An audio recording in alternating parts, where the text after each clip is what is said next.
السلام عليكم يا جماعة. في واحد من أجمل الباركس اللي موجودة في أتلانتا، على بونسد لين، شارع اسمه بونسد لين.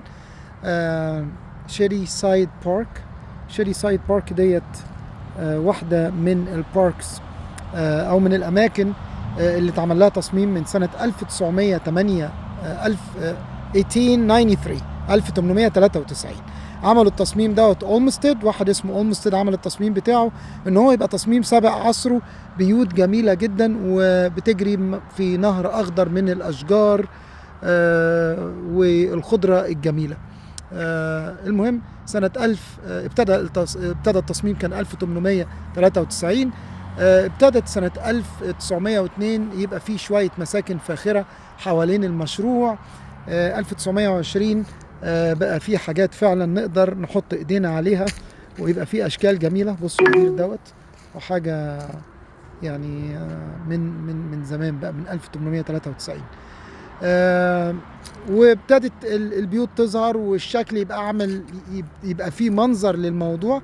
هحاول احط لكم المنظر الاولاني للبارك ده. كان عباره عن غابه ما فيش فيها اي حاجه، لكن بعد كده البيوت اللي عملوها هنا هوت والتناسق معاها ومع النهر الاخضر دوت تحفه الحقيقه.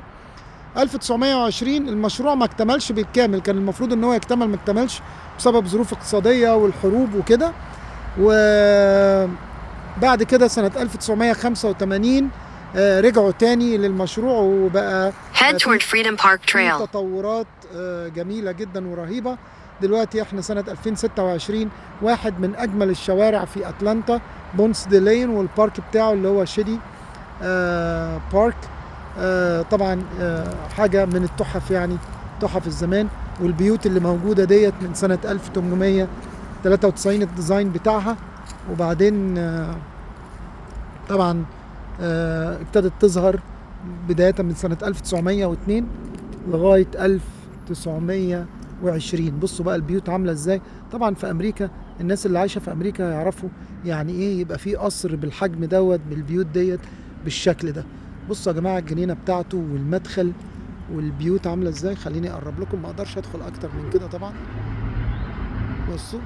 وعلى واحد بقى من الشوارع اللي ايه التقيلة، من العيار التقيل اللي موجود في اتلانتا هنا اهو. يعني حاجة مناظر تحفة طبعا. فتخيلوا بقى، انا معرفش البيت دوت يسوى كام. هدخل على جوجل، او انتم ممكن تدخلوا وتشوفوا بونسد لين البيوت اللي عليه الاثرية دي، لو اساسا بتتباع او معروضة للبيع يعني تبقى بكام. يلا، كان معاكم محمد. ما تنسوش تشتركوا في القناة لو عجبكم الشورت دوت، ولينا لقاء تاني.